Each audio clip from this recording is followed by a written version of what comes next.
বেকার ভাতা এগুলো কিছুটা মুখরোচক। গভর্নমেন্ট তো আর কোনো রিক্রুটমেন্ট করছে না সার্ভিসের জন্য।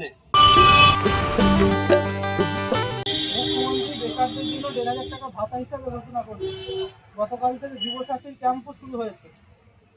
বহু অনেক পড়াশোনা জানার ছেলেমেয়েরা সেখানে লাইন দিচ্ছে। কি বলবেন এটা নিয়ে? না, এটা তো বলার কিছু নেই। পশ্চিমবঙ্গে একটা সময় এমপ্লয়মেন্ট এক্সচেঞ্জ থেকে কল করা হতো, পরীক্ষা দিয়ে চাকরি পেত। স্কুল কলেজ সমস্ত জায়গাতেই তাই। আজকে সেগুলো নেই, সেগুলো উঠেই গেছে। কলকারখানার অবস্থা আমরা সবাই জানি কি অবস্থা। নতুন কোনো শিল্প নেই।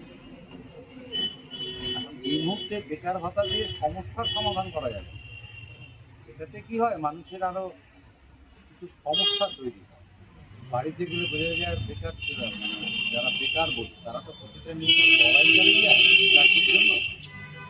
চায়ের দোকানে বসে গেজায় তারাও কিন্তু বেকার। তারা কিন্তু আশেপাশে খবর নিয়ে দেখবেন পড়াশোনা করছে, টিউশনি করছে, চাকরির জন্য পড়াশোনা করছে, লড়াই কিন্তু চালাচ্ছে। যেহেতু কর্মসংস্থানের জায়গাটা কম, সেই কারণে এখন লড়াই করেও অনেকে জিততে পারছে না, মানে চাকরির সুফলটা পাইছে না। চাকরি বলতে যেটা সেটা পাচ্ছে না। বেকার ভাতা এগুলো কিছুটা মুখরোচক। ভাতাটাকে আপনি মুখরোচক হিসাবেই দেখছেন, তাই তো? কর্মসংস্থানটা হলে আমি বুঝতাম যে চেষ্টা হচ্ছে। এমপ্লয়মেন্ট এক্সচেঞ্জ এখন আছে, নেই, উঠে গেছে। তারপরে শুনেছিলাম একটা এমপ্লয়মেন্ট ব্যাংক, সেটা কি অবস্থা যে তাও আমরা জানি। খবরের কাগজে পাই না, কোনো নিউজ চ্যানেল পাই না। এগুলো খবর নিলেই বুঝবেন কী অবস্থায় রয়েছে। এইটার থেকে কি এই বেকার ভাতা দিয়ে কি সমস্যার সমাধান হবে? ভবিষ্যৎকালে বেকার তাদের গড়াটা হচ্ছে এখন দরকার। মনে হয় ঠিক আছে, চলুক, হাত খরচের জন্য চলুক। অনেকে তো টিউশনি করে পড়াশোনা করে, কিছু পাক, অসুবিধা নেই। যদি মানুষের ভালো হয় সেটা থেকে সুবিধা হয়। আপনারাও তো জানেন কী অবস্থায় আছেন আপনারা। এইটাই